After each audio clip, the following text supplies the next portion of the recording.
Joining us today is the Undersecretary for Benefits in the U.S. Department of Veterans Affairs, Allison Hickey. Thank you so much for joining us. Well, good morning.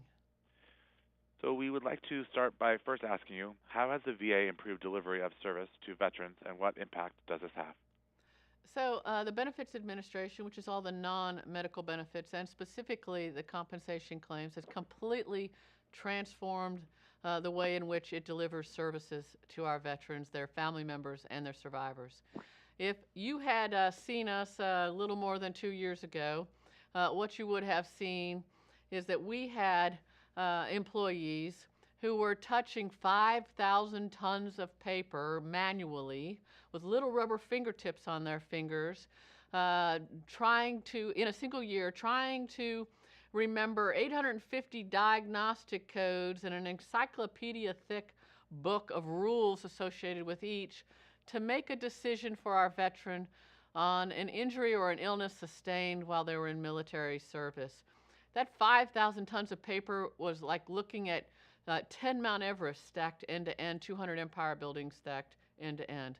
Today, we have completely transformed that process into a digital environment where we have scanned over 1 billion images of veterans' records, and where our processors look at it all online with the benefit of tools and rules to help them not have to remember it, but to be reminded, or to even more than that, help them make the final decision. So the paper is out of the system. More than 95% of the work we do now is in a paperless environment. It helps us get to a much better and much faster decision on behalf of our veterans and their family members and survivors. 95% of our work's done that way now today, and we are moving forward.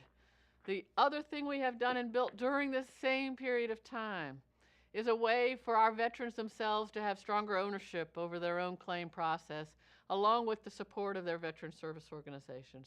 So we've built a whole way for our veterans to come in the door, put their claim online through eBenefits, www.ebenefits.va.gov, upload their own medical evidence and anything they think we might need to make the decision, and it immediately goes into the database that feeds our total digital processing capability. All of that means we hit record-breaking claims production last year for our veterans, 1.32 million claims never done before, and we're doing them at a much higher quality level, no matter which way you look at it.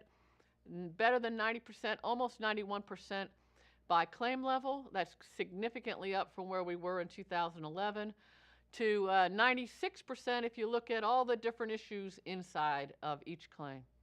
That portends well for our veterans and the service that they expect from us. That's wonderful. And the accuracy after you've begun this transformation also seems to have been improved. Is that correct? Absolutely. So I explained how we built capability into the system to drive that accuracy up. There are rules built into the system. There's some things the system does now that a human being used to have to do that solves for transposing errors. So if you've already captured right off of the claim form the veteran's name and social security and that kind of information, a human doesn't have to retype that across the system and across the different processing stages. It automatically carries that across, so it's right, and we lose capability to have errors in the process. The other thing we've fundamentally done is completely transform our training. We now require intense training at a national level through something called challenge training that has pre-test, post-test. We track you at the 30, 60, 90, and a year-long basis to see if you're retaining the information. We put you into a live claim environment, so you're actually working it with a lot of oversight and a lot of good mentoring and coaching. And even beyond that, we've created 2 or 3 more sort of, if you got a problem station-wide, we have to retrain everybody in that station. We've done that, station enhancement training. We've done Spark training. You've got somebody that's got just a problem in a certain area and they really need to refine that. We can bring them in and get that better. And so all the training has been totally transformed. In addition, we made a major investment in our quality assurance processes. We took 700 employees off the line doing claims to really drive the quality improvement of our decisions up. Some might say, but then they're not doing claims, but they actually are helping us make the right decision the first time and helping in training to make sure no veteran sees errors over time on a particular situation. So we have quality review teams across the nation now. We have now consistency studies we send out to all of our employees. It's a scenario-based claim, says, how would you do this? We bring all the answers back and we say, how consistent are we in doing it? And where we find inconsistencies, we train to more consistencies.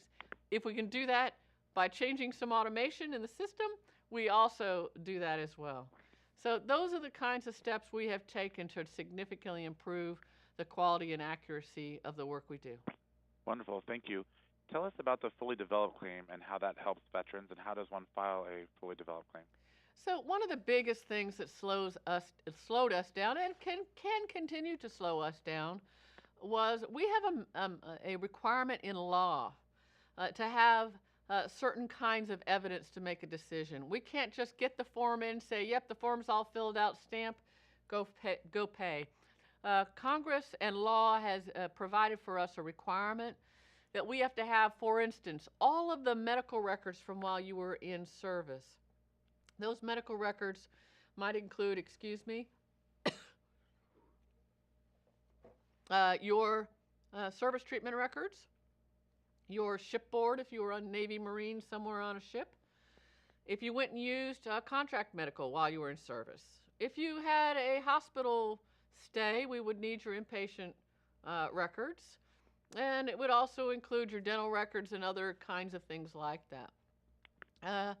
We would also need all your private medical records if they were evidence to support your claim of most likely something's aggravated since you've left service.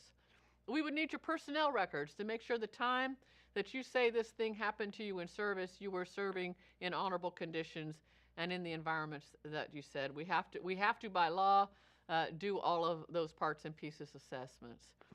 So what I would say about all of that is oftentimes VA, by law again in about the 2002 timeframe, had a new mandate to go out and search and keep searching and keep searching and keep searching till we had exhausted the search. That doesn't do the veteran any good. It certainly didn't help us deliver best services. And oftentimes we'd find out in later discussions with the veteran, well, I have that piece of information. I didn't know you needed it. So what we do now is we ask for, and we have a lot of help from our veteran service organizations doing this, bring all that evidence right up front and give it to us all up front.